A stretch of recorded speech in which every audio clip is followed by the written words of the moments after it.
Aloha everyone. Okay, it's been a while since we've done one of these weekend video lessons. One of the main reasons has been whenever I stopped making them, the market was getting extended in the tooth. The uptrend didn't make sense to me, and then we hit the seasonal bearish time of the year, so there were no swings. So there was really nothing for me to work with on the bullish side. There were no good swings for me to recommend on the bullish side. There was some here and there, but a lot of cutting of losses, a lot of using limited capital per new swing position because we're not lined up. And my main focus has been day trading. And while it has not been going great, we've been very profitable at big wave trading. Every day, I give an official day trade alert. I give you the entry, where I plan to take profits, and where you can stop with an original game plan if you are busy. If you're not busy, you can trade in real time with me. I like to use break-even stops, and I'm very good at cutting losses. I'm not the greatest trader in the world, but I'm very good at cutting losses, and that's why I am green for the year and profitable across the board in all accounts except for the end-of-day swing accounts. Now, at the same time, our quarterly portfolios remain in cash. So right now, I'm working on piecemealing into long-term portfolios in cash on the quarterly side. We're not in that kind of market environment. There is no clear sector leadership. It constantly rotates. There's a little bit of clarity in what's working right now. Mega caps, semiconductors, software stocks. You can see here in this QQQ chart, and I want to make it very clear. Price is all that matters to me. I only pay attention to price whenever I'm trading. Everything that you see here is like green light, red light signals. It tells me how to modulate my size, increase size, decrease size, based on the quality of the signal, the setup, the consolidation, the market environment. And right now, are we in a quantitative easing or quantitative tightening environment? They've verbally pivoted, but they haven't officially pivoted yet. We're not cutting rates yet. Until we do, we should expect chop. Being bullish or bearish doesn't make sense to me. Being choppish makes sense. I have a bullish bias because I believe we're in a secular bull market, but overall, we shouldn't expect any explosive upside moves. If we get them, great, but we're in a quantitative tightening environment. Not only that, have you guys looked at the Fed balance sheet, the assets? They continue to run them off, sell them off, whatever they're doing, but it's going from the upper left to the lower right. The biggest player in Wall Street is selling assets or letting them run off. They are not purchasing them. I like to see that chart go from the lower left to the upper right. I like to see a proper yield curve. It's uninverting, but that's normally not supposed to be a good sign, but it's a little bit different this time around. All the macro data is very bullish. So the bottom line is it's a mixed market out there. So what I do is I take all of that macro information, quantitative easing environment, no. Quantitative tightening environment, yes. Fed buying assets on the balance sheet, no. Running them off, yes. Proper yield curve, no. Okay, so I take all of that information and then I combine it with other technical indicators that I've been able to use forever to help get me on the right side of the market and to help me position size higher or lower depending on the market environment.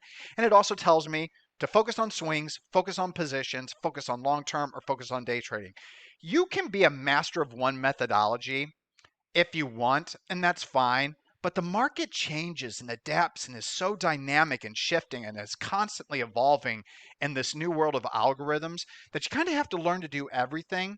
And if you're a good trader, you may not be a master of anything, but at least you don't have to sit on the sidelines waiting for a methodology to come back that's never going to come back. I made a lot of money in my 20s using the Cancelim methodology and a momentum-based methodology that I expected to keep working like it always has during my early trading career and like everything that I researched from 1880 to like 2008.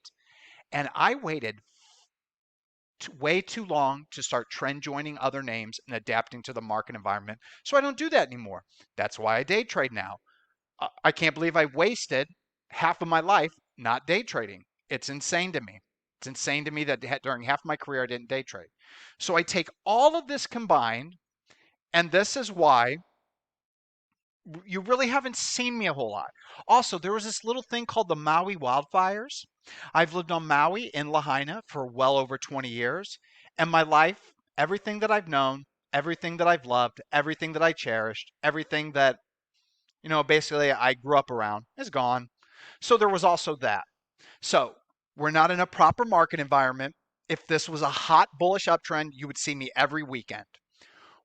I've had some personal issues, but despite all that, I'm still green. I'm still fighting through it because I maintain one thing: discipline, discipline, discipline. When I am wrong, I cut my losses. And that's the main takeaway from this, is that this has been a very not challenging for me because I know where to focus day trading. And let me tell you why I know to focus on day trading right now, because small caps are not hot, but they're still runners every single day. And my methodology has always been buying high day breakouts, pre-market high day breakouts, VWAP reclaims.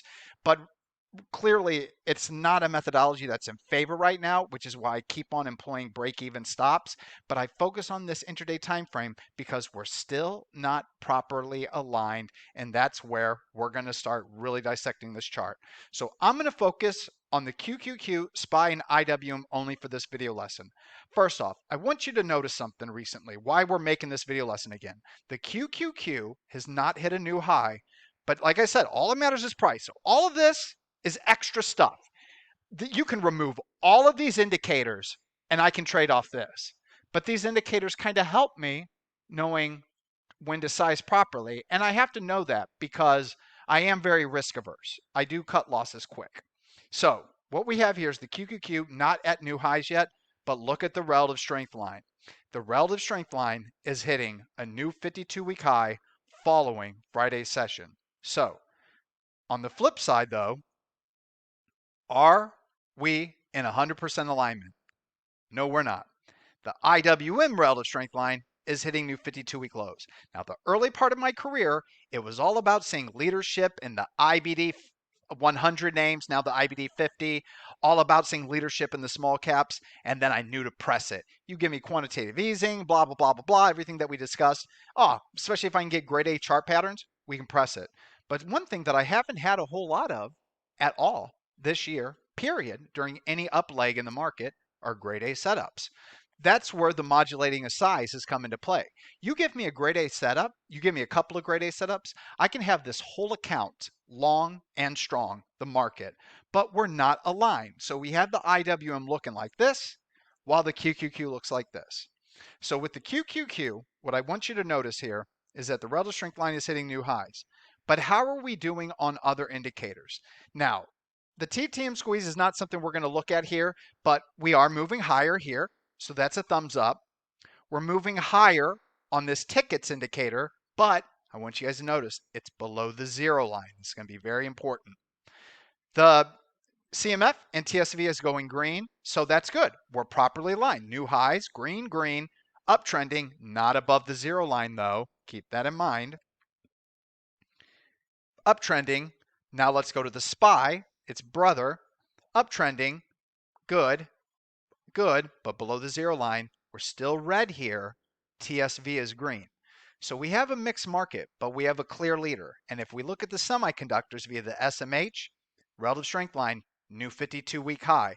But once again, look at this indicator. It's below zero. This is critical to me for one reason. You look at the IGV, same thing, below the zero line. So I want to see, before I really embrace bullish seasonality, which we are now in, starting in November. November is the most bullish month of the year. Since going back to 1950 in the stock market, there is no number one more bullish month of the year outside of November. It's number one. The bearish months are August, September, October, then bullish seasonality November, making it number one. Now, if this tickets indicator was above the zero line, on this reclaim, this is IGV, so we can use any index, but we're just going to use the QQQ since it's the leader right now, because this is the one I'm going to focus on personally. And I'm going to tell you exactly what I am going to do. So this goes out, this chart goes back to the top in 2021. You will notice before we got below the 50 here and started this sell-off, this tickets indicator was already trending below the zero line. Then you can see how it's negative, bounces, negative, bounces, negative. It wasn't until here that it recrosses the zero line. And I want you to notice something. No uptrend outside of this one. And if you want to do it for a tradable bounce, this indicator is aligned with this indicator and this indicator, not my style. But right here, we're finally back above the zero line. The index is above the 50. That's it. You can get long and you can trade it higher. Now it dips. Tickets indicator below the zero line again. Now it's back above the zero line. But price is still below the 50. But once price clears the 50, you can get long again. Now this time, it chopped you up, dipped back down, but I want you guys to notice something. The QQQ is living below the 50-day simple moving average, but the tickets indicator is above zero. Once you reclaim the 50, you can get long. And as you can see, it's been a pretty smooth uptrend. Only one other time did it dip below the 50. Tickets indicators below zero. Once it reclaims, you can go back all in. So you see how it works? Now, let's look at the current situation. Let's zoom in just a little bit. Right here, tickets indicator drops below zero, rises above the 50, but we're below the zero line. No trade. Rises above the 50, we're below the zero line. No trade. Rises above the 50, we're below the zero line. No trade. But let me tell you how this would become a trade. Two ways. Tickets indicator with price above the 50 SMA finally goes above zero. As soon as that happens, after the first red candle, a buy stop would go above the recent highs. So let's pretend right here, the tickets indicator is below zero. Right here, it gets above zero. Right here on this bar, a buy stop would go here for me, risking to this low. Had you done that, you finally get triggered in here. That low is never violated. You get part of the uptrend. So do you understand how that would work? So right now, we're not properly aligned in the QQQ or the SPY, but in either index, that's what I'm looking for. I'm looking for us to continue to hold above the 50, this indicator to go above the zero, and then whenever we can break out above whatever the highs are right before that happens, I can get really long. The other situation that can happen using the QQQ, QQQ starts to pull back. As it pulls back and gets back below the 50, the tickets indicator crosses above the zero line. If that happens, as soon as QQQ crosses above 50, you get long, calculating your size and risking to the lows. Now, the methodology that I'm using in one retirement account is an all-in situation on the QQQ or the SPY. The other you could do is you could do the TQQQ or the SPXL, whichever one gives you leverage. Or you can use options if you like.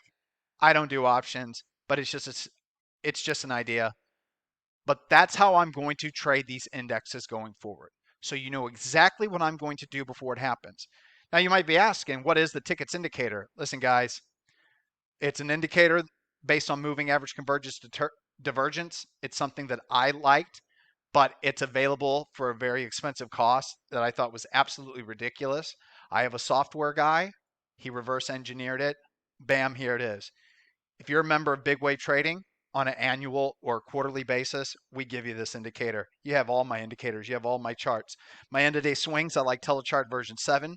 For intraday day trading, I like using Telechart. I also like my software providers intraday charts for support resistance levels, but the company is kind of a scammy company, so I'm not going to name them, but I do love their software. It replaced scans and trade ideas for me. But man, their marketing practices are just shady as shit. So there's no way I'm going to mention them. Good job, guys. Not like enough people watch this to even care anyway. And then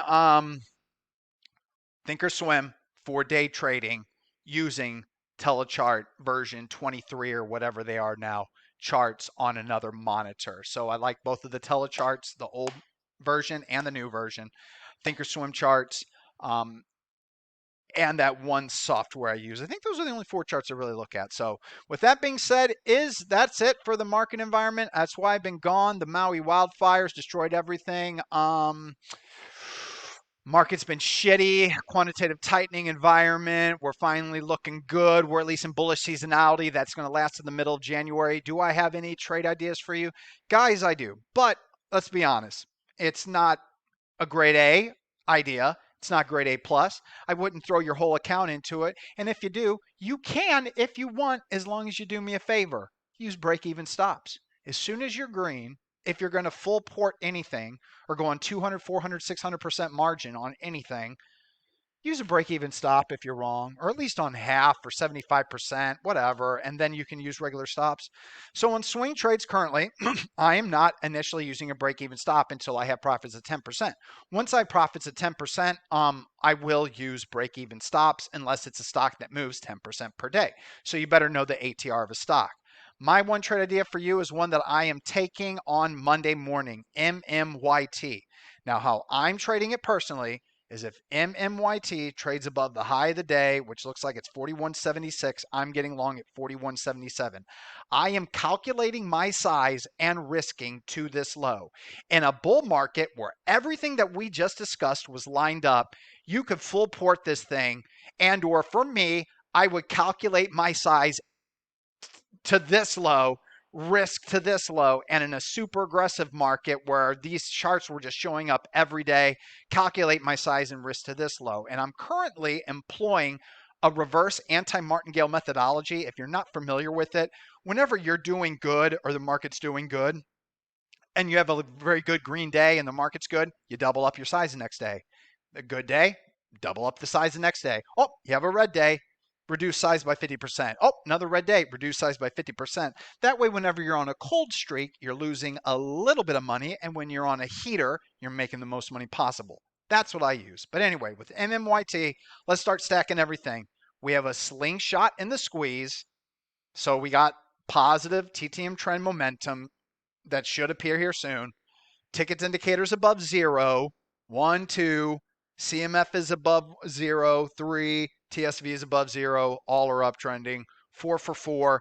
MMYT, I believe, I should know, thought I did know, but evidently I don't, is the price line of India. I'm very bullish on the India economy. So that's how I'm going to trade it. Now, if MMYT starts extending, like I said, it's up over 10%, break even stop. If it starts working, I'm going to start. So let's say I have that initial stop once I get long. Well, after I'm long and it's green, one stop will go here, one stop will go here, and a third stop will go here. And as long as it pulls back in an orderly fashion on low volume, I will hold it. As soon as it starts pulling back on heavier volume, I will rapidly increase the sell stops up so I can protect my account capital. So when everything is aligned, I don't think, should I increase size here? Instead, I'm 100% all in. Okay, guys. Links are in the description below. Hey, show me some love if you want to. If not, whatever. I don't care about the YouTube content. I make my living trading. That's why you're not going to see a stupid goddamn thumbnail or a picture of me. I'm a very handsome man, by the way. I'm a surfer. I'm an ex-athlete. I'm over 6 foot tall. I weigh over 200 pounds, and it's not a fat. I don't drink. I don't do drugs. So I should, if anybody my age should be on camera, it should be me. Fuck that. Not going to do that. So if you actually want to make money and learn about the stock market, bigwavetrading.com. Links below.